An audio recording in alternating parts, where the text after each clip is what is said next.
എല്ലാവർക്കും learn with Anju YouTube ചാനലിലേക്ക് സ്വാഗതം. ഇന്ന് നമ്മൾ 5ാം ക്ലാസ്സിലെ സോഷ്യൽ സയൻസ് SCRTയിലെ 7ാമത്തെ ചാപ്റ്ററാണ് നമ്മൾ നോക്കാൻ പോകുന്നത്. ചാപ്റ്ററിൻ്റെ പേര് ഗതാഗത ആശയവിനിമയ സംവിധാനങ്ങൾ എന്നാണ്. അപ്പോൾ നമുക്ക് ചാപ്റ്ററിലേക്ക് കടക്കാം.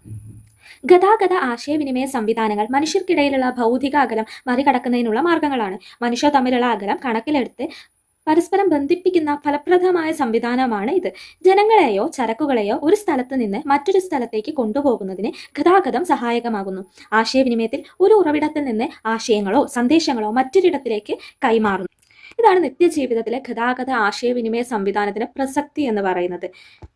ഇവിടെ കുറേ സ്റ്റാമ്പുകളുടെ ചിത്രങ്ങളൊക്കെ കൊടുത്തിട്ടുണ്ട്. അത് ഇന്ത്യയിലെ വിവിധ കാലഘട്ടത്തിലെ ഗതാഗത വികസനത്തിന്റെ ചിത്രങ്ങളാണ്. ഇന്ത്യൻ തപാൽ വകുപ്പ് തപാൽ സ്റ്റാമ്പുകളായിട്ട് പുറത്തിറക്കിയതിൻ്റെ ചിത്രങ്ങളാണ് കൊടുത്തിട്ടുള്ളത്. എന്താണ് വാഹനം? വാഹനം എന്താണെന്ന് ഇവിടെ ഒരു ബോക്സിൽ കൊടുത്തിട്ടുണ്ട്. നമുക്ക് വായിച്ചു നോക്കാം. വഹിച്ചു കൊണ്ടുപോകുന്ന ഉപകരണമാണ് വാഹനം എന്ന് പറയുന്ന പദത്തിന്റെ അർത്ഥം. വഹിച്ചു കൊണ്ടുപോകുന്ന വാഹനം മനുഷ്യർ സഞ്ചാരത്തിനായും ചരക്കുകൾ കൊണ്ടുപോകുന്നതിനായും ഉപയോഗിക്കുന്ന യാന്ത്രികേതര സംവിധാനങ്ങളാണ് വാഹനങ്ങൾ എന്ന് പറയുന്നത്. മനുഷ്യർ സഞ്ചാരത്തിനായിട്ടും ചരക്കുകൾ കൊണ്ടുപോകുന്നതിനൊക്കെ വേണ്ടിയിട്ട് ഉപയോഗിക്കുന്ന യാന്ത്രികമായിട്ടുള്ളതും യാന്ത്രികേതരമായിട്ടൊക്കെ ഉള്ള ഉള്ളവയാണ് സംവിധാനങ്ങളെയാണ് നമ്മൾ വാഹനങ്ങൾ എന്ന് പറയുന്നത്. പണ്ട് കാലങ്ങളിലൊക്കെ നമ്മൾ ആന, കുതിര, കാള, ഒട്ടകം തുടങ്ങിയ മൃഗങ്ങളെയായിരുന്നു വാഹനങ്ങളായിട്ട് ഉപയോഗിച്ച് വന്നിരുന്നത്. പിന്നീട് ഒരു കാലഘട്ടത്തിനനുസരിച്ച് മനുഷ്യന്റെ പല ആവശ്യങ്ങളും നിറവേറ്റുന്നതിന് വേണ്ടിയിട്ട് എന്ത് ചെയ്തു? അതായത് സഞ്ചാരത്തിന് വേണ്ടിയിട്ടും ചരക്കുകൾ ഒരിടത്ത് നിന്ന് മറ്റൊരിടത്തേക്ക് കൊണ്ടുപോകുന്നതിനൊക്കെ ആയിട്ട് ഒരുപാട് ബുദ്ധിമുട്ടുകൾ അന്ന് മനുഷ്യർ അനുഭവിച്ചു. കാൽനടയായിട്ട് കൊണ്ടുപോകുന്നു, തലച്ചുമടായിട്ട് കൊണ്ടുപോകുന്നു, മൃഗങ്ങളുടെ പുറത്ത് വെച്ച് കൊണ്ടുപോകുന്നു. ഇതിനൊക്കെ ഒരുപാട് സമയവും അതുപോലെ തന്നെ കഷ്ടപ്പാടൊക്കെയുള്ള സംഭവങ്ങളാണ്. അപ്പം ഈ പരിമിതികളൊക്കെ മറികടക്കാൻ വേണ്ടിയിട്ട്, വർദ്ധിച്ചു വരുന്ന ആവശ്യങ്ങളൊക്കെ നിറവേറ്റുന്നതിനും പരിമിതികൾ മറികടക്കുന്നതിനും വേണ്ടിയിട്ട് എന്ത് ചെയ്തു? മനുഷ്യർ വാഹനങ്ങൾ വികസിപ്പിച്ചെടുത്തു. ചക്രങ്ങളുടെ കണ്ടുപിടുത്തമാണ് ഗതാഗത രംഗത്തെ മാറ്റങ്ങൾക്ക് അടിസ്ഥാനമായത്. എന്താണ്? ചക്രത്തിന്റെ കണ്ടുപിടുത്തമാണ് മനുഷ്യന്റെ ജീവിതത്തിലെ ഗതാഗത രംഗത്ത് വലിയ മാറ്റങ്ങൾക്ക് കാരണമാകുന്നത്. ചക്രത്തിൽ നിന്ന് വാഹനങ്ങളിലേക്ക്. ഇവിടെ എന്താ കൊടുത്തിട്ടുള്ളതെന്ന് വായിച്ചു നോക്കാം. മനുഷ്യരുടെ ജീവിതത്തെ മാറ്റിമറിച്ച ചക്രത്തിന്റെ കണ്ടുപിടുത്തം ഒരൊറ്റ ദിവസം കൊണ്ട് സംഭവിച്ചതല്ല. ഉരുളൻ മരത്തടിക്ക് മുകളിൽ സാധനങ്ങൾ വെച്ചുരുട്ടിയാൽ ഭാരനീക്കം എളുപ്പമാകുമെന്ന് മനസ്സിലാക്കിയ മനുഷ്യർ ഉരുളുകളെ ചെറുതാക്കി ചക്രങ്ങളാക്കി മാറ്റാണ് ഉണ്ടായത്. അത്തരത്തിലാണ് ചക്രം എന്ന ആശയത്തിലേക്ക് അക്കാലത്ത് മനുഷ്യരെ എത്തിച്ചേരുന്നത്. ഇവിടെ അതിന്റെ ഒരു വികാസത്തിന്റെ രൂപങ്ങളൊക്കെ കൊടുത്തിട്ടുണ്ട്. ഇവിടെ ഒരു ബോക്സിൽ ഒരു കാര്യം കൊടുത്തിട്ട് നമുക്ക് വായിച്ചു നോക്കാം. 1976 സ്വിറ്റ്സർലാൻഡിലെ സൂറിച്ച് തടാകത്തിന്റെ തീരത്ത് നിന്ന് കണ്ടെത്തിയ ഏകദേശം 4500 വർഷം പഴക്കമുള്ള ചക്രത്തിന്റെ ഭാഗങ്ങളാണ് ഈ ചിത്രത്തിൽ കൊടുത്തിട്ടുള്ളത്. മേപ്പിൾ മരപ്പലകകൾ കൊണ്ട് നിർമ്മിച്ച ഈ ചക്രത്തിന്റെ ഭാഗം സ്വിസ് നാഷണൽ മ്യൂസിയത്തിൽ സൂക്ഷിച്ചിരിക്കുന്നു. അപ്പോൾ 1976 സ്വിറ്റ്സർലാൻഡ് സൂറിച്ച് തടാകത്തിന്റെ തീരത്ത് നിന്ന് 4500 വർഷം പഴക്കമുള്ള ചക്രത്തിന്റെ ഭാഗങ്ങൾ കണ്ടെത്തിയിരുന്നു. ഇതെന്തുകൊണ്ട് ആണ് നിർമ്മിച്ചിരുന്നത്? മേപ്പിൾ മരത്തടികൾ കൊണ്ടായിരുന്നു നിർമ്മിച്ചിരിക്കുന്നത് എന്നാണ് മനസ്സിലാക്കാൻ കഴിയുന്നത്. ഇത് സ്വിസ് നാഷണൽ മ്യൂസിയത്തിലാണ് ഇതിപ്പോൾ സൂക്ഷിച്ചു വെച്ചിരിക്കുന്നത്. എവിടെയാണ്? സ്വിസ് നാഷണൽ മ്യൂസിയത്തിലാണ് ഈ ചക്രത്തിന്റെ ഭാഗം സൂക്ഷിച്ചു വെച്ചിരിക്കുന്നത്. മേപ്പിൾ മരപ്പലകകൾ കൊണ്ടാണ് ഈ ചക്രം നിർമ്മിച്ചിരിക്കുന്നത്. മെസപ്പൊട്ടോമിയ. ഏകദേശം 5000 വർഷങ്ങൾക്ക് മുമ്പ് മെസപ്പൊട്ടോമിയക്കാർ ചക്രങ്ങൾ നിർമ്മിച്ചിരുന്നതായി കരുതപ്പെടുന്നു. അവരുടെ ചക്രങ്ങൾ കട്ടിയുള്ള 3 കഷ്ണം പലകകൾ ചേർത്തുവെച്ച് തോൽപ്പട്ടയിൽ ചെമ്പാണി തറച്ച തരത്തിലായിരുന്നു. എങ്ങനെയായിരുന്നു അവരുടെ ചക്രങ്ങൾ? കട്ടിയുള്ള 3 കഷ്ണം പലകകൾ ചേർത്ത് വെച്ച് തോൽപ്പട്ടയിൽ ചെമ്പാണി തറച്ച തരത്തിലായിരുന്നു. പിന്നീട് ഈജിപ്തുകാരും റോമക്കാരും ചക്രങ്ങളെ കൂടുതൽ മെച്ചപ്പെടുത്തി. ഇന്നത്തെ ഇറാഖ് ഉൾപ്പെടുന്ന പ്രദേശമാണ് മെസപ്പൊട്ടോമിയൻ സംസ്കാരം വളർന്നു വന്നത്. ഇന്നത്തെ ഇറാഖ് ഉൾപ്പെടുന്ന പ്രദേശമാണ് മെസപ്പൊട്ടോമിയൻ സംസ്കാരം വളർന്നു വന്ന പ്രദേശമായിട്ട് പറയുന്നത്. യൂഫ്രട്ടീസ്, ടൈഗ്രീസ് എന്നീ നദികൾക്കിടയിലാണ് ഈ പ്രദേശം സ്ഥിതി ചെയ്യുന്നത്. ഇതൊക്കെ നദികൾക്കിടയിലാണ് മെസപ്പൊട്ടോമിയൻ പ്രദേശ സംസ്കാരം നിലനിന്നിരുന്നത്. യൂഫ്രട്ടീസ്, ടൈഗ്രീസ് നദികൾക്കിടയിലാണ്. 2 നദികൾക്കിടയിലുള്ള പ്രദേശം എന്നാണ് മെസപ്പൊട്ടോമിയ എന്ന വാക്കിന്റെ തന്നെ അർത്ഥം. അപ്പൊ എന്തൊക്കെയാണ് പറഞ്ഞത്? ഏകദേശം 5000 വർഷങ്ങൾക്ക് മുമ്പ് മെസപ്പൊട്ടോമിയക്കാർ ചക്രങ്ങൾ നിർമ്മിച്ചിരുന്നതായിട്ടൊക്കെ തെളിവുകളൊക്കെ ലഭിച്ചിട്ടുണ്ട്. അവരെങ്ങനെയാണ് ചക്രങ്ങൾ നിർമ്മിച്ചിരുന്നത്? 3 കഷ്ണം പലകകൾ ചേർത്ത് വെച്ച് തോൽപ്പട്ടയിൽ ചെമ്പാണി തറച്ച തരത്തിലായിരുന്നു. പിന്നീട് ഈജിപ്തുകാരും റോമക്കാരും ചെയ്തു ചക്രങ്ങളെ കൂടുതൽ മെച്ചപ്പെടുത്തി. ഇന്നത്തെ ഇറാഖ് ഉൾപ്പെടുന്ന പ്രദേശമാണ് ഈ മെസപ്പൊട്ടോമിയൻ സംസ്കാരം നിലനിന്നിരുന്നതായി കരുതപ്പെടുന്ന പ്രദേശം. യൂഫ്രട്ടീസ്, ടൈഗ്രീസ് എന്നീ നദികൾക്കിടയിലാണ് ഈ പ്രദേശം സ്ഥിതി ചെയ്യുന്നത്. അതുകൊണ്ട് ഈ 2 നദികൾക്കിടയിലെ പ്രദേശം എന്നാണ് മെസപ്പൊട്ടോമിയ എന്ന വാക്കിന്റെ തന്നെ അർത്ഥം. എന്താണ്? 2 നദികൾക്കിടയിലെ പ്രദേശം. ഇവിടെ മുൻകാല ഗതാഗത രീതികളുടെ ഒക്കെ ചിത്രങ്ങളൊക്കെ നൽകിയിട്ടുണ്ട്. ചക്രങ്ങൾ ഘടിപ്പിച്ച വണ്ടികൾ മനുഷ്യർ വലിച്ചു കൊണ്ടുപോയിരുന്നു. ചക്രങ്ങൾ ഘടിപ്പിച്ച വണ്ടികൾ മൃഗങ്ങളെ ഉപയോഗിച്ച് വലിച്ചു കൊണ്ടുപോയിരുന്നതായിട്ടൊക്കെ ഈ ചിത്രത്തിൽ നിന്ന് നമുക്ക് മനസ്സിലാക്കാൻ കഴിയും. ആദ്യകാലങ്ങളിൽ മനുഷ്യർ വലിച്ചു കൊണ്ടുപോകുന്നതും മൃഗങ്ങൾ വലിച്ചു കൊണ്ടുപോകുന്നതുമായ ചക്രവണ്ടികളാണ് വിവിധ ഗതാഗത ആവശ്യങ്ങൾക്ക് ഉപയോഗിച്ചിരുന്നത്. ചരക്കുകൾ കൊണ്ടുപോകുന്നതിനും മനുഷ്യർക്ക് ഒരിടത്ത് നിന്ന് മറ്റൊരിടത്തേക്ക് സഞ്ചരിക്കുന്നതിനും ഇത്തരം ചക്രവണ്ടികൾ ഉപയോഗപ്പെടുത്തിയിരുന്നു. പിൽക്കാലത്ത് ഇന്ധനം ഉപയോഗിച്ച് പ്രവർത്തിക്കുന്ന യന്ത്രങ്ങൾ കണ്ടുപിടിച്ചു. യന്ത്രങ്ങൾ ഘടിപ്പിച്ച വാഹനങ്ങളുടെ വരവോടെ ഗതാഗത രംഗത്ത് വലിയ മാറ്റങ്ങൾ ഉണ്ടായി. ചരക്കുകളെയും മനുഷ്യരെയും ഒരു സ്ഥലത്ത് നിന്ന് മറ്റൊരു സ്ഥലത്തേക്ക് കൊണ്ടുപോകാൻ വ്യത്യസ്തമായ ഗതാഗത മാർഗങ്ങൾ പ്രയോജനപ്പെടുത്താൻ മനുഷ്യർ തുടങ്ങി. ഇവിടെ വിവിധ ഗതാഗത മാർഗങ്ങൾ നൽകിയിട്ടുണ്ട്. കരമാർഗം, ജലമാർഗം, വ്യോമമാർഗവും ഗതാഗത മാർഗങ്ങൾ ഇന്ന് നിലവിലുണ്ട്. കരമാർഗം എന്ന് പറയുമ്പോൾ റോഡ് ഗതാഗതവും ഉണ്ട്, റെയിൽ ഗതാഗതവും ഉണ്ട്. ഏതൊക്കെയാണ്? റോഡ് ഗതാഗതവും റെയിൽ ഗതാഗതവും ഉണ്ട്. ഇനി ജലഗതാഗതം എന്ന് പറയുമ്പോൾ അവിടെ ഏതൊക്കെയാണ്? ഉൾനാടൻ ജലഗതാഗതവും ഉണ്ട്, കടൽ അല്ലെങ്കിൽ സമുദ്ര ജലഗതാഗതവും ഉണ്ട്. വ്യോമഗതാഗതം എന്ന് പറയുമ്പോൾ ദേശീയ വ്യോമഗതാഗതവും ഉണ്ട്, അന്തർദേശീയ വ്യോമഗതാഗതവും ഇന്ന് നിലവിലുണ്ട്. ഇവിടെ ഒരുപാട് ചിത്രങ്ങളൊക്കെ കൊടുത്തിട്ടുണ്ട്. റോഡ് ഗതാഗതത്തിന്റെ ഒറ്റയടി പാത, മൺപാത, കല്ല് പാകിയ പാത, കോൺക്രീറ്റ് പാത, ടാർ ചെയ്ത പാതകളൊക്കെ നൽകിയിട്ടുണ്ട്. ഒറ്റയടി പാതകളും മൺപാതകളുമാണ് പണ്ട് കാലത്ത് ഗതാഗതത്തിന് ഉപയോഗിച്ചിരുന്നത്. കാലക്രമത്തിൽ കല്ല് പാകിയ പാതകളും കോൺക്രീറ്റ് പാതകളും ടാർ ചെയ്ത പാതകളൊക്കെ നിലവിൽ വരികയാണ് ഉണ്ടായിട്ടുള്ളത്. മക് ആദം റോഡുകൾ. എന്താണ് മക് ആദം റോഡുകൾ എന്ന് പറയുന്നത്? വായിച്ചു നോക്കാം. 1820 സ്കോട്ടിഷ് എഞ്ചിനീയറായ JL മക് ആദം ആണ് ആധുനിക രീതിയിലെ റോഡ് നിർമ്മാണത്തിന് തുടക്കമിട്ടത്. ആരാണ് ആധുനിക റോഡ് നിർമ്മാണത്തിന് തുടക്കമിട്ടത്? 1820 സ്കോട്ടിഷ് എഞ്ചിനീയറായ JL മക് ആദമാണ് ആധുനിക രീതിയിലെ റോഡ് നിർമ്മാണത്തിന് തുടക്കമിട്ടത്. കരിങ്കൽ കഷ്ണങ്ങൾ നിരത്തി റോഡ് റോളർ മെഷീനുകൾ ഉപയോഗിച്ച് നിർമ്മിക്കുന്ന ഇത്തരം റോഡുകൾ മക് ആദം റോഡുകൾ എന്നറിയപ്പെടുന്നു. അപ്പോൾ ആരാണ്? മക് ആദം. JL മക് ആദം എന്ന എഞ്ചിനീയർ, അദ്ദേഹത്തിന്റെ പേരിലാണ് ഈ റോഡുകൾ അറിയപ്പെടുന്നത്. നമ്മുടെ രാജ്യത്ത് ഗ്രാമീണ പാതകളുണ്ട്, സംസ്ഥാന പാതകളുണ്ട്, ദേശീയ പാതകളുണ്ട്, എക്സ്പ്രസ് ഹൈവേകളുണ്ട് എന്നിങ്ങനെ ബൃഹത്തായ റോഡ് ശൃംഖല നിലവിലുണ്ട്. ലോകത്തിലെ രണ്ടാമത്തെ വലിയ റോഡ് ശൃംഖല ഇന്ത്യയിലാണ് സ്ഥിതി ചെയ്യുന്നത്. ഇന്ത്യയാണ് ലോകത്തിലെ തന്നെ രണ്ടാമത്തെ ഏറ്റവും വലിയ റോഡ് ശൃംഖല. ഒരു രാജ്യത്തിന്റെ സാമൂഹിക സാമ്പത്തിക വളർച്ച ഉറപ്പുവരുത്തുന്നതിൽ റോഡ് ഗതാഗതം പ്രധാന പങ്ക് വഹിക്കും. ഇവിടെ ഇന്ത്യയിലെ പ്രധാന ഹൈവേകൾ നൽകിയിട്ടുണ്ട്. ഇന്ത്യയിലെ സുവർണ ചതുഷ്കോണമുണ്ട്, വടക്ക് തെക്ക് ഇടനാഴിയും കിഴക്ക് പടിഞ്ഞാറ് ഇടനാഴിയും പ്രധാനപ്പെട്ട ഹൈവേകളാണ്. അപ്പോൾ ഇവിടെ ഈ ചിത്രത്തിൽ കാണുന്നില്ലേ, ഇത് ഡൽഹി, മുംബൈ, ചെന്നൈ, കൊൽക്കത്ത എന്നീ 4 നഗരങ്ങളെ ബന്ധിപ്പിച്ചുകൊണ്ട് ഇത് ഏകദേശം ഒരു ചതുഷ്കോണം പോലെ ഉണ്ടല്ലോ. അതുകൊണ്ടാണ് ഇതിന് സുവർണ ചതുഷ്കോണം എന്ന പേര് വന്നിട്ടുള്ളത്. ഇന്ത്യയിലെ പ്രധാന വ്യാവസായിക കാർഷിക കേന്ദ്രങ്ങളെ ബന്ധിപ്പിക്കുന്ന ദേശീയപാത ശൃംഖലയാണിത്. ഡൽഹി, കൊൽക്കത്ത, മുംബൈ, ചെന്നൈ. നമ്മൾ പറഞ്ഞു ഡൽഹി, മുംബൈ, ചെന്നൈ, കൊൽക്കത്ത എന്നീ 4 പ്രദേശങ്ങളെ ബന്ധിപ്പിച്ചുകൊണ്ടുള്ളതാണ് സുവർണ ചതുഷ്കോണം. ഇത് 12 സംസ്ഥാനങ്ങളിലൂടെയാണ് കടന്നു പോകുന്നത്. അത് ഓർത്ത് വയ്ക്കുക. 12 സംസ്ഥാനങ്ങളിലൂടെയാണ് സുവർണ ചതുഷ്കോണം കടന്നു പോകുന്നത്. ഇനി നമുക്ക് വടക്ക് തെക്ക് ഇടനാഴിയുമുണ്ട്, കിഴക്ക് പടിഞ്ഞാറ് ഇടനാഴിയുമുണ്ട്. അതെന്താണ് നോക്കാം. ഇതാ വടക്ക് തെക്ക് ഇടനാഴി എന്ന് പറയുമ്പോൾ അതെങ്ങനെയാണ്? നമുക്ക് സൂം ചെയ്ത് നോക്കാം. ഇതാ ശ്രീനഗറിനെയും കന്യാകുമാരിയെയും തമ്മിൽ ബന്ധിപ്പിച്ചുകൊണ്ട് വടക്ക് തെക്ക് ദിശയിൽ നിൽക്കുന്നതാണ് വടക്ക് തെക്ക് ഇടനാഴി. ഇനി ഇതാ ഇവിടെ ഗുജറാത്തിലെ പോർബന്ദറിനെയും സിൽച്ചറിനെയും പരസ്പരം ബന്ധിപ്പിച്ചുകൊണ്ട് കിഴക്ക് പടിഞ്ഞാറ് ദിശയിൽ നിൽക്കുന്നതാണ് കിഴക്ക് പടിഞ്ഞാറ് ഇടനാഴി എന്ന് പറയുന്നത്.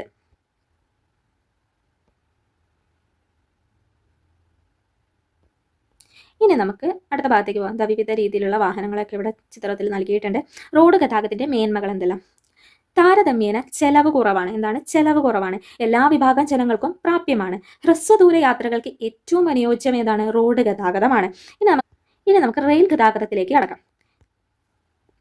ഏതു പ്രായക്കാർക്കും കൗതുകമുണർത്തുന്ന ഒരു കാഴ്ച തന്നെയാണ് തീവണ്ടി. കരയിലെ ഏറ്റവും വേഗതയേറിയ ഗതാഗത സംവിധാനമാണിത്. ബ്രിട്ടനിലാണ് റെയിൽവേ സംവിധാനം ആരംഭിച്ചത്. റെയിൽവേ സംവിധാനം എവിടെയാണ് ആരംഭിച്ചത്? ബ്രിട്ടനിലാണ് ആരംഭിച്ചത്. ബ്രിട്ടനിലാണ് റെയിൽവേ സംവിധാനം ആരംഭിക്കുന്നത്. ബ്രിട്ടനിൽ.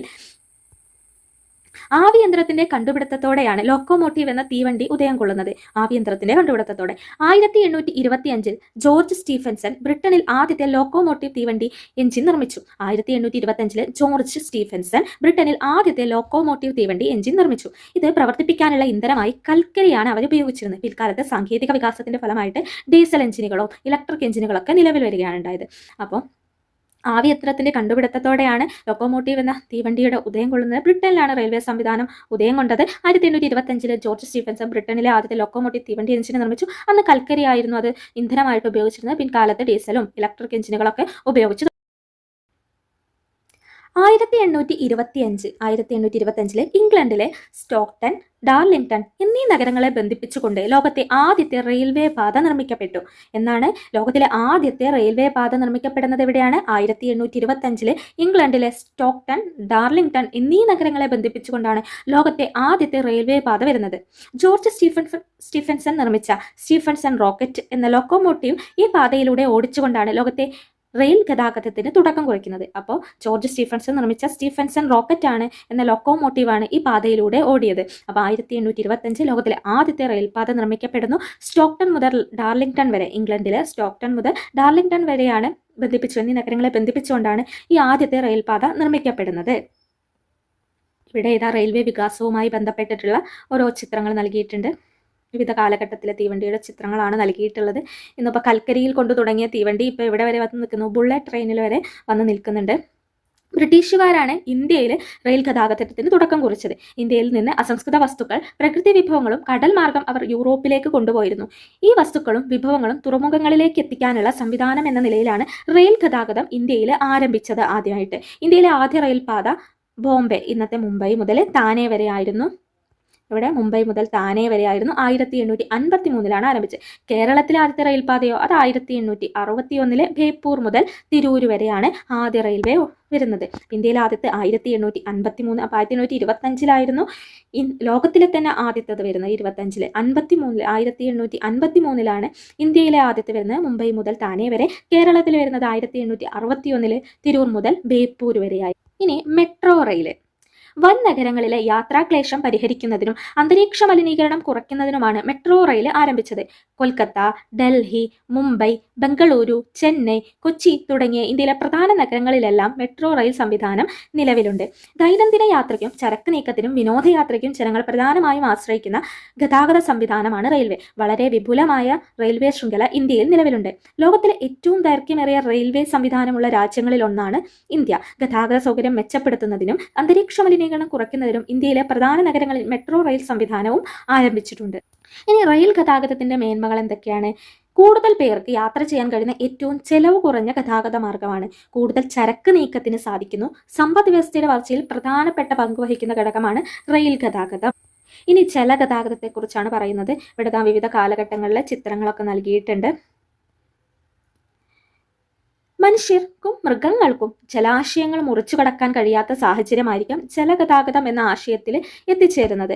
ഒറ്റത്തടിയും ചങ്ങാടങ്ങളും ഉപയോഗിച്ചിരുന്ന മനുഷ്യർ മരത്തടിയുടെ മധ്യഭാഗം തീയിട്ട് കരിച്ച് പൊള്ളയാക്കിയാണ് ആദ്യകാലത്ത് തോണികൾ നിർമ്മിച്ചിരുന്നത്. പിന്നീട് പണിയായുധങ്ങളുടെ കണ്ടെത്തൽ തോണി നിർമ്മാണം എളുപ്പമാക്കി. ക്രമേണ പലതരത്തിലുള്ള വള്ളങ്ങളും പായ്ക്കപ്പലുകളും നിർമ്മിച്ചു. ഇത് ജലഗതാഗതത്തെ കൂടുതൽ മെച്ചപ്പെടുത്തുകയാണ് ചെയ്തിട്ടുള്ളത്.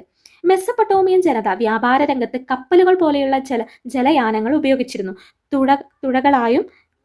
തുഴകളാലും നീളൻ കമ്പുകളാലും മുന്നോട്ട് നീക്കിക്കൊണ്ടുപോകുന്ന വിവിധ വലുപ്പത്തിലുള്ള ജലയാനങ്ങൾ ഇവർ നിർമ്മിച്ചിരുന്നു. ചരക്കു നീക്കത്തിനും സഞ്ചാരത്തിനും ഈ ജലയാനങ്ങൾ ഉപയോഗിച്ചു.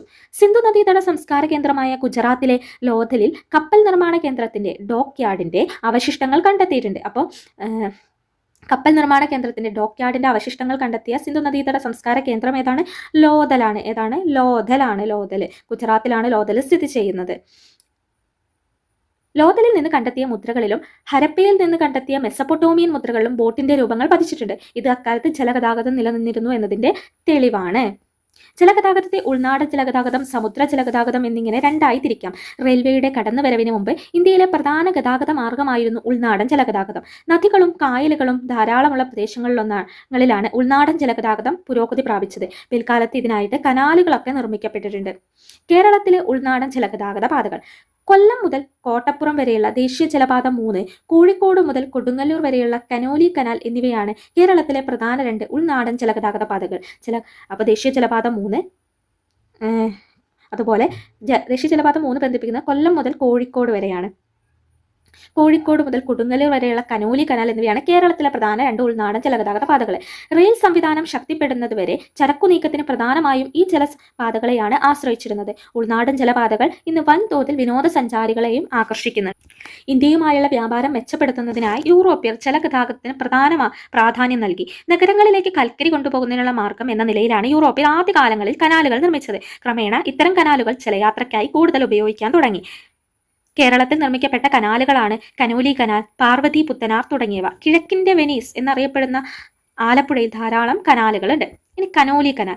ബ്രിട്ടീഷ് ഭരണകാലത്തെ മലബാർ ജില്ലാ കളക്ടറായിരുന്ന HV കനോലി 1845 കോഴിക്കോട് മുതൽ കൊടുങ്ങല്ലൂർ വരെ വിശാലമായ ജലഗതാഗത മാർഗം എന്ന ആശയം മുന്നോട്ട് വെച്ചു. പിന്നീട് പൊന്നാനി, ചാവക്കാട് ഭാഗങ്ങൾ കൂടി ഉൾപ്പെടുത്തി കൊടുങ്ങല്ലൂർ വരെയുള്ള പുഴകളെ ബന്ധിപ്പിച്ചുകൊണ്ട് കനാലുകൾ നിർമ്മിച്ചു. ഈ ജലപാത കനോലി കനാൽ എന്നറിയപ്പെട്ടു. അപ്പോൾ 1845 മലബാർ ജില്ലാ കളക്ടറായിരുന്ന HV കനോലി കോഴിക്കോട് മുതൽ കൊടുങ്ങല്ലൂർ വരെ ഈ ജലഗതാഗത മാർഗം വികസിപ്പിക്കുന്നത്. പാർവതി പുത്തനാർ തിരുവനന്തപുരം ജില്ലയിലെ വേളി കഠിനംകുളം കായലുകളെ ബന്ധിപ്പിച്ചുകൊണ്ട് നിർമ്മിച്ച കനാലാണ് പാർവതി പുത്തനാർ. അപ്പോൾ പാർവതി പുത്തനാർ ബന്ധിപ്പിക്കുന്നത് എവിടെയാണ്? വേളി കഠിനംകുളം കായലുകളെയാണ്. മുൻകാലങ്ങളിൽ രാജ്യാന്തര യാത്രകൾക്കും ചരക്ക് നീക്കത്തിനും ഏറ്റവും അധികം ആശ്രയിച്ചിരുന്നത് സമുദ്ര ഗതാഗതത്തെയാണ്. കാറ്റിന്റെ ദിശാശക്തി കൊണ്ട് സഞ്ചരിക്കുന്ന പായ്ക്കപ്പലുകളുടെ കണ്ടുപിടുത്തം സമുദ്ര ഗതാഗതത്തെ മെച്ചപ്പെടുത്തി. അതോടെ മറ്റു ദേശങ്ങളിലേക്കുള്ള യാത്രകൾ വർദ്ധിച്ചു. ആഭ്യന്തരത്തിന്റെ കണ്ടെത്തലോടെ ആവിശക്തി ഉപയോഗിച്ച് പ്രവർത്തിക്കുന്ന കപ്പലുകൾ നിർമ്മിക്കുകയും കടൽ യാത്ര കൂടുതൽ സുരക്ഷിതമാവുകയും ചെയ്തു. പിന്നീട് ഇന്ധനങ്ങൾ ഉപയോഗിക്കുന്ന കപ്പലുകളും നിർമ്മിക്കപ്പെട്ടു. പായ്ക്കപ്പലിന്റെ ചിത്രവുമാണ് നൽകിയിട്ടുള്ളത്. സമുദ്ര ജലഗതാഗതം സാധ്യമാകുന്നത് തീരദേശ ജലപാതയിലൂടെയും അന്താരാഷ്ട്ര ജലപാതയിലൂടെയുമാണ്. രാജ്യത്തിന്റെ തീരത്ത് സ്ഥിതി ചെയ്യുന്ന തുറമുഖങ്ങൾക്കിടയിൽ ചരക്കുകളെയും യാത്രക്കാരെയും കൊണ്ടുപോകുന്നത് തീരദേശ ജലപാതകൾ വഴിയാണ്. എന്നാൽ മറ്റു രാജ്യങ്ങളുടെ തുറമുഖങ്ങൾക്കിടയിൽ ചരക്കു നീക്കത്തിനും യാത്രക്കാരെ കൊണ്ടുപോകുന്നതിനും അന്താരാഷ്ട്ര ജലപാതയാണ് ഉപയോഗിക്കുന്നത്. ഈ ജലപാതയിലൂടെയാണ് ഇറക്കുമതിയും കയറ്റുമതിയും പ്രധാനമായിട്ടും നടക്കുന്നത്. ഈ ജലഗതാഗതത്തിന്റെ പ്രധാന മേന്മ എന്തൊക്കെയാണ്? ചെലവ് കുറവാണ്, മലിനീകരണവും കുറവാണ്. ഇനി വ്യോമഗതാഗതമാണ് പറയാനുള്ളത്. വ്യോമഗതാഗതം ഫ്രാൻസിലെ ഒരു കടലാസ് ഫാക്ടറി ഉടമയായിരുന്നു ജാക്വിസ് മോണ്ട്ഗോൾഫിയർ. ആരാണ്? ജാക്വിസ് മോണ്ട്ഗോൾഫിയർ. നനഞ്ഞ വസ്ത്രം പെട്ടെന്ന് ഉണക്കുന്നതിനായി തൂക്കിയിട്ടിരുന്ന വസ്ത്രത്തിന് താഴെ തീ കൂട്ടി കത്തിക്കുകയായിരുന്നു ജാക്വിസിന്റെ ഭാര്യ. ഉണങ്ങാൻ ഇട്ടിരുന്ന വസ്ത്രം ആകാശത്തേക്ക് പറന്നുയർന്ന് അദ്ദേഹത്തിന്റെ അതിശയം ഉളവാക്കി. ആ കാഴ്ച ജാക്വിസിനെ ഏറെ ചിന്തിപ്പിച്ചു. പിന്നീടുള്ള ദിവസങ്ങൾ അദ്ദേഹത്തിന് വിശ്രമമുണ്ടായിരുന്നില്ല. തന്റെ സഹോദരനായ ജോസഫ് മോണ്ട്ഗോൾഫിയറുമായി ചേർന്ന് ജാക്വിസ് ഒരു കൂറ്റൻ ബലൂൺ ഉണ്ടാക്കി. ചൂടുവായു നിറച്ച ആ ബലൂൺ അവരെ അത്ഭുതപ്പെടുത്തിക്കൊണ്ട് മുകളിലേക്ക് ഉയർന്നു. അതിനുശേഷം ബലൂണിന്റെ കീഴ്ഭാഗത്ത് കുട്ട വെച്ച് പിടിപ്പിച്ച് സ്വന്തം വീട്ടിലെ കോഴി, താറാവ് എന്നിവയെ യാത്രക്കാരാക്കി. തുടർന്ന് ജാക്വിസും ജോസഫും ആ ബലൂൺ വാഹനത്തിൽ പാരീസ് നഗരത്തിന് മുകളിലൂടെ അരമണിക്കൂർ പറന്നു. 1793 ഉണ്ടായ ഒരു സംഭവമാണ് പിന്നീട് ആകാശയാത്രകൾക്ക് തുടക്കമിട്ടത്. ആ സംഭവമാണ് നമ്മൾ വായിച്ചത്. ചൂടുവായു നിറച്ച ബലൂണുകളാണ് മനുഷ്യർ ആകാശയാത്രയ്ക്ക് ആദ്യം ഉപയോഗിച്ചിരുന്നത്. അതിനുശേഷം സാന്ദ്രത കുറഞ്ഞ വാതകങ്ങൾ വലിയ ബലൂണുകളിൽ നിറച്ച് ആകാശ കപ്പലുകൾ നിർമ്മിച്ചു. തുടർന്ന് വേഗത കുറച്ച് താഴെ എത്താൻ സഹായിക്കുന്ന പാരച്യൂട്ടുകൾ കണ്ടുപിടിച്ചു. എന്നാൽ ഇവയൊന്നും മനുഷ്യർക്ക് സൗകര്യപ്രദമായി നിയന്ത്രിച്ച് ഉപയോഗിക്കാൻ കഴിഞ്ഞിരുന്നില്ല. അപ്പോൾ അതിൻ്റെ ചിത്രങ്ങളാണ്. ആകാശക്കപ്പലിൻ്റെയും പാരച്യൂട്ടിൻ്റെ ചിത്രമാണ് നൽകിയിട്ടുള്ളത്. ഇന്നത്തെ വിമാനത്തിൻ്റെ ആദ്യ രൂപം എന്ന് പറയാവുന്ന തരത്തിൽ വിമാനം നിർമ്മിച്ചത് അമേരിക്കക്കാരായ ഓർവിൻ റൈറ്റും വിൽബർ റൈറ്റുമാണ്. ആരാണ്? ഓർവിൻ റൈറ്റും വിൽബർ റൈറ്റും എന്നീ സഹോദരന്മാരാണ്. റൈറ്റ് സഹോദരന്മാർ എന്നാണ് ഇവരെ അറിയപ്പെടുന്നത്. ഇവർ നിർമ്മിച്ച വിമാനത്തിന്റെ പേരാണ് ഫ്ലയർ 1 എന്ന് പറയുന്നതാണ്. ഫ്ലയർ 1 അമേരിക്കയിലെ നോർത്ത് കരോലിനയിൽ നിന്ന് 1903 ഡിസംബർ 17 ഫ്ലയർ 1 പറന്നുയർന്നത്. എവിടെയാണ്? അമേരിക്കയിലെ നോർത്ത് കരോലിനയിൽ. അപ്പോൾ ഇന്ന് കാണുന്ന വിമാനത്തിന്റെ ആദ്യ രൂപം വികസിപ്പിച്ചെടുത്തത് റൈറ്റ് സഹോദരന്മാർ. ആരാണ്? ഓർവിൻ റൈറ്റും വിൽബർ റൈറ്റും ചേർന്നിട്ടാണ്. അവർ നിർമ്മിച്ച വിമാനത്തിന്റെ പേരെന്തായിരുന്നു? ഫ്ലയർ 1 എന്നായിരുന്നു. അമേരിക്കയിലെ നോർത്ത് കരോലിനയിൽ 1903 ഡിസംബർ 17 ഫ്ലയർ 1 പറന്നുയർന്നത്. ഇതാണ് അവരുടെ ചിത്രം. എന്താ? ഓർവിൻ റൈറ്റും വിൽബർ റൈറ്റിന്റെ ചിത്രം. അവർ നിർമ്മിച്ച ഫ്ലയർ 1 വിമാനത്തിന്റെ ചിത്രമാണ് നൽകിയിട്ടുള്ളത്. കാലക്രമേണ ഹെലികോപ്റ്ററുകൾ, ജെറ്റ് വിമാനങ്ങൾ, യാത്രാ വിമാനങ്ങൾ, സൂപ്പർസോണിക് വിമാനങ്ങളൊക്കെ മനുഷ്യർ നിർമ്മിച്ചു. രാജ്യത്തിനകത്തും പുറത്തും ദീർഘദൂര യാത്രകൾക്കായി വളരെയധികം പ്രയോജനപ്പെടുത്തുന്ന ഒരു യാത്രാമാർഗമാണ് വ്യോമഗതാഗതം. ഏറ്റവും വേഗതയേറിയ ഗതാഗത സംവിധാനവും ഇത് തന്നെയാണ്. സൈനിക ആവശ്യങ്ങൾക്കായും വ്യോമഗതാഗത സംവിധാനങ്ങൾ ഉപയോഗിച്ചു വരുന്നുണ്ട്. ഇന്ത്യയിലെ വ്യോമഗതാഗതം 20-ാം നൂറ്റാണ്ടിന്റെ ആരംഭത്തോടെയാണ് ഇന്ത്യയിൽ വ്യോമഗതാഗതം ആരംഭിക്കുന്നത്. 20-ാം നൂറ്റാണ്ടിന്റെ ആരംഭത്തോടെ 1911 അലഹബാദിൽ നിന്ന് 10 കിലോമീറ്റർ മാത്രം അകലെയുള്ള നൈനിയിലേക്ക് കത്തുകൾ വഹിച്ചുകൊണ്ടുള്ള വിമാനം പറന്നുയർന്നതോടെയാണ് ഇന്ത്യയിൽ വ്യോമഗതാഗതത്തെ തുടക്കം. അപ്പോൾ ഇന്ത്യയിൽ ആദ്യ വ്യോമഗതാഗതം ആരംഭിക്കുന്നത് 1911 അലഹബാദിൽ നിന്ന് 10 കിലോമീറ്റർ മാത്രം അകലെയുള്ള നൈനിയിലേക്കാണ്. അലഹബാദ് ടു നൈനി 1911. 1912 ഇന്ത്യയിലേക്കും തിരിച്ചുമുള്ള ആദ്യത്തെ അന്താരാഷ്ട്ര വിമാനം ലണ്ടനിൽ നിന്ന് കറാച്ചിയിലേക്കും അവിടെ നിന്ന് ഡൽഹിയിലേക്കും സർവീസ് നടത്തി. 1912 ഇന്ത്യയിലെ ആദ്യത്തെ വാണിജ്യ വിമാന കമ്പനിയാണ് ടാറ്റ എയർലൈൻസ്. 1932 കറാച്ചി മുതൽ മുംബൈ വരെ ആദ്യ സർവീസ് നടത്തി. അപ്പോൾ ഇന്ത്യയിലെ ആദ്യ വിമാന കമ്പനിയാണ് ടാറ്റ എയർലൈൻസ്. ഇവരുടെ ആദ്യ സർവീസ് 1932 കറാച്ചി മുതൽ മുംബൈ വരെ ആയിരുന്നു. ഇന്ത്യയിലെ ആദ്യത്തെ വിമാനത്താവളം മുംബൈയിലെ ജുഹുവിലാണ്. ഇന്ത്യയിലെ ആദ്യത്തെ വിമാനത്താവളം ഏതാണ്? മുംബൈയിലെ ജുഹു ആണ്. ലോകത്തിലെ ഏറ്റവും വിപുലമായ വ്യോമഗതാഗത ശൃംഖലയുള്ള രാജ്യങ്ങളിൽ ഒന്നായി ഇന്ത്യ ഇന്ന് മാറിക്കഴിഞ്ഞു. അപ്പോൾ 1911 ഇന്ത്യയിലെ ആദ്യത്തേത് അലഹബാദിൽ നിന്ന് നൈനിയിലേക്കായിരുന്നു. 1912 അന്താരാഷ്ട്ര വിമാനം ഇന്ത്യയിൽ പറന്നു. അതിനുശേഷം ഇന്ത്യയിലെ ആദ്യ വാണിജ്യ വിമാന കമ്പനിയായിട്ടുള്ള ടാറ്റ എയർലൈൻസ് 1932 കറാച്ചി മുതൽ മുംബൈ വരെ സർവീസ് നടത്തി. ഇന്ത്യയിലെ ആദ്യ വിമാനത്താവളം മുംബൈയിലെ ജുഹുവിലാണ്. ഇത്രയും കാര്യങ്ങൾ ഇനി വ്യോമ ഗതാഗതത്തിന്റെ മേന്മകളാണ് പറയുന്നത്. ഏറ്റവും വേഗതയേറിയ ഗതാഗത മാർഗം വിവിധ ഭൂഖണ്ഡങ്ങളിലെ രാജ്യങ്ങളെ ബന്ധിപ്പിക്കുകയും ഭൂമിയെ ഒരു ആഗോള ഗ്രാമമാക്കുകയും ചെയ്യുന്നു. ദേശീയ പ്രതിരോധത്തിനും ഉപയോഗിച്ചു. ഇവിടുത്തെ ഡൽഹിയിലെ വായു മലിനീകരണത്തെക്കുറിച്ച് പറയുന്നുണ്ട്. ഈ വാഹനങ്ങളുടെ അമിത ഉപയോഗമൊക്കെയാണ് ഇതിനൊക്കെ കാരണമാകുന്നത്. വാഹനങ്ങളുടെ പെരുപ്പം എന്തൊക്കെ പ്രത്യാഘാതങ്ങളാണ് സൃഷ്ടിക്കുന്നതെന്ന് ഇവിടെ കൊടുത്തിട്ടുണ്ട്. വർദ്ധിച്ച ഗതാഗത കുരുക്കുണ്ടാക്കുന്നു, വായു മലിനീകരണം ഉണ്ടാക്കുന്നു, ശബ്ദ മലിനീകരണം ഉണ്ടാക്കുന്നു, ആരോഗ്യ പ്രശ്നങ്ങൾ സൃഷ്ടിക്കും, ഉയർന്ന തോതിലുള്ള വാഹന അപകടങ്ങൾ, പരിമിതമായ പാർക്കിംഗ് സൗകര്യം, കാൽനട യാത്രക്കാരുടെ സൈക്കിൾ യാത്രക്കാരുടെയും സുരക്ഷയെ കുറയ്ക്കുന്നുണ്ട്. ഇനി ആശയവിനിമയം. ഒരിടത്തു നിന്നോ ഒരു വ്യക്തിയിൽ നിന്നോ വിവരം മറ്റൊരിടത്തേക്കോ മറ്റൊരാളിലേക്കോ കൈമാറുന്നതാണ് ആശയവിനിമയം എന്ന് പറയുന്നത്. പ്രാചീന കാലം മുതൽ മനുഷ്യർ അവരുടെ ആവശ്യങ്ങൾക്ക് അനുസൃതമായി വ്യത്യസ്തങ്ങളായ ആശയവിനിമയ ഉപാധികൾ ഉപയോഗിച്ചു. സംഭാഷണത്തിലൂടെ, എഴുത്തിലൂടെ, ഫോണിലൂടെ തുടങ്ങി നിരവധി. ഭാഷയോ ചിഹ്നങ്ങളോ എഴുത്തുവിദ്യയോ ഇല്ലാതിരുന്ന കാലത്ത് എങ്ങനെയാണ് ആംഗ്യങ്ങളിലൂടെയും പ്രത്യേക ശബ്ദങ്ങളിലൂടെയും ഒക്കെയാണ് വിവരങ്ങൾ കൈമാറിയിരുന്ന ആശയവിനിമയം നടത്തിയിരുന്നതായിട്ട് പറയുന്നത്. ആദ്യം മനുഷ്യർ മുഖചലനങ്ങളിലൂടെയും ശബ്ദങ്ങളിലൂടെയും ആശയങ്ങൾ പ്രകടിപ്പിച്ചിരുന്നു. പിന്നീട് അവർ ദൂരസ്ഥലങ്ങളിലുള്ളവരുമായി ആശയം കൈമാറാൻ തീയും പുകയും അടയാളങ്ങളായി ഉപയോഗിച്ചു. ഏകദേശം 30,000 വർഷങ്ങൾക്ക് മുമ്പാണ് മനുഷ്യർ ചിഹ്നങ്ങൾ വരെ ഉപയോഗിച്ചു തുടങ്ങുന്നത്.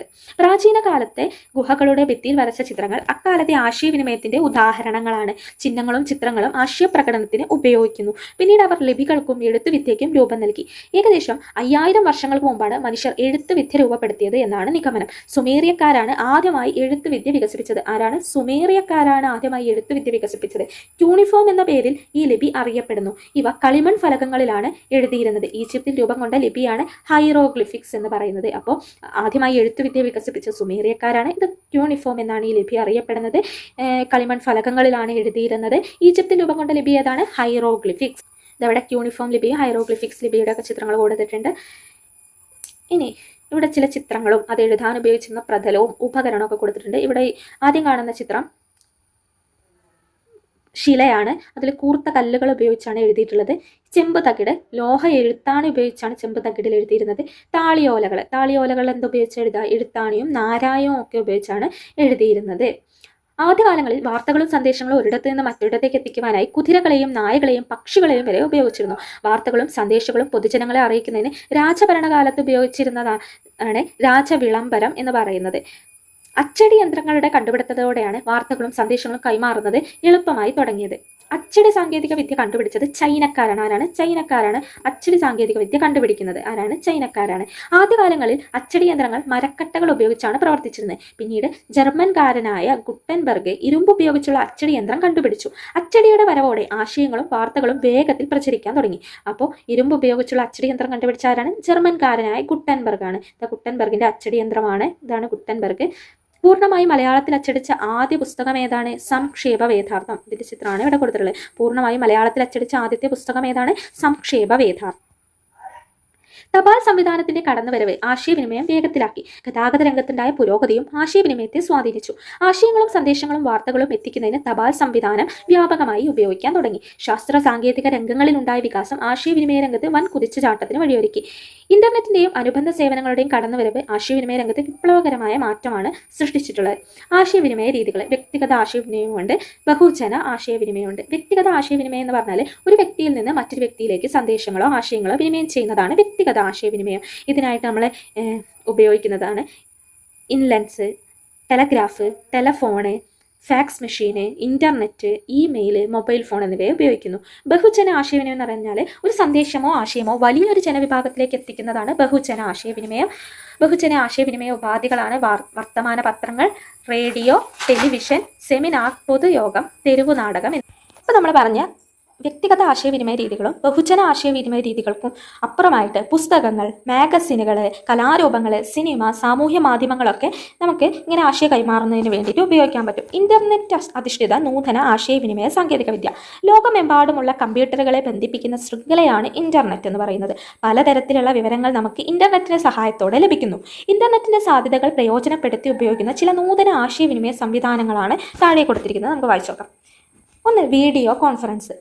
അകലെയുള്ള സ്ഥലങ്ങളിലിരിക്കുന്ന ആളുകൾക്ക് ഇന്റർനെറ്റിന്റെ സഹായത്തോടെ കണ്ടുകൊണ്ട് സംസാരിക്കാനും ആശയം കൈമാറാനുമാണ് വീഡിയോ കോൺഫറൻസുകൾ ഉപയോഗിക്കുന്നത്. ഇ കൊമേഴ്സ് ഇന്റർനെറ്റ് സംവിധാനത്തിലൂടെ സാധനങ്ങളും സേവനങ്ങളും വാങ്ങുന്നതിനാണ് ഇ കൊമേഴ്സ് സംവിധാനമുള്ളത്. ഇമെയിൽ ഇലക്ട്രോണിക് മാധ്യമങ്ങൾ ഉപയോഗിച്ച് സന്ദേശങ്ങൾ അയക്കുകയും സ്വീകരിക്കുകയും ചെയ്യുന്ന സംവിധാനമാണ് ഇമെയിൽ. ടെലിമെഡിസിൻ വിവരസാങ്കേതിക വിദ്യയുടെ സഹായത്തോടെ അകലെയുള്ള വിദഗ്ധ ഡോക്ടർമാരുടെ സേവനം ആരോഗ്യരംഗത്ത് ഉപയോഗപ്പെടുത്തുന്നതാണ് ടെലിമെഡിസിൻ സംവിധാനം എന്ന് പറയുന്നത്. ഇതൊക്കെ നമുക്ക് പരിചയമുള്ളതായിരിക്കും. ആധുനിക സമൂഹത്തിന്റെ രൂപീകരണത്തിൽ ഗതാഗത ആശയവിനിമയ സംവിധാനങ്ങൾ പ്രധാന പങ്ക് വഹിക്കുന്നുണ്ട്. ആശയവിനിമയ സാങ്കേതിക വിദ്യയുടെ വേഗത്തിലുള്ള വളർച്ച ലോക ജനതയ്ക്ക് ഒന്നിച്ചു ചേരാനുള്ള ഒരു അവസരമാണ് ഉണ്ടാക്കുന്നത്. ഇത് ലോകത്തെ ഒരു ആഗോള ഗ്രാമമാക്കി മാറ്റുന്നു. സൗഹൃദപരമായ ഒത്തുചേരലിനും മാനവിക മൂല്യങ്ങൾ വളർത്തുന്നതിനും സഹായകമായ രീതിയിൽ ഗതാഗത ആശയവിനിമയ സംവിധാനങ്ങൾ നമുക്ക് ഉപയോഗിക്കാൻ പറ്റും. ഇവിടെ കേരളത്തിൻ്റെ ഭൂപടമാണ് കൊടുത്തിട്ടുള്ളത്. ഇതൊരു ഗതാഗത ഭൂപടമാണ് ഇവിടെ കൊടുത്തിട്ടുള്ളത്. ഇതിൽ തുറമുഖങ്ങൾ, വിമാനത്താവളങ്ങൾ, റെയിൽവേ, MC റോഡ്, ദേശീയപാതകൾ, ജില്ലാ അതിർത്തികളൊക്കെ സൂചികകൾ ഉപയോഗിച്ച് നമുക്ക് മനസ്സിലാക്കാൻ കഴിയും. ഇത്രയുമാണ് ഈ ചാപ്റ്ററിൽ പറയുന്നത്. അത്യാവശ്യം വലിയ ചാപ്റ്ററാണ്. ഒരുപാട് പോയിന്റ്സ് ഒക്കെ പറയുന്നുണ്ട്. അറിയാത്ത പോയിന്റ്സ് ഒക്കെ എഴുതി വെച്ചിട്ട് ഇനി വായിക്കുമ്പോൾ നോട്ട്സ് എടുത്ത് വായിക്കുക.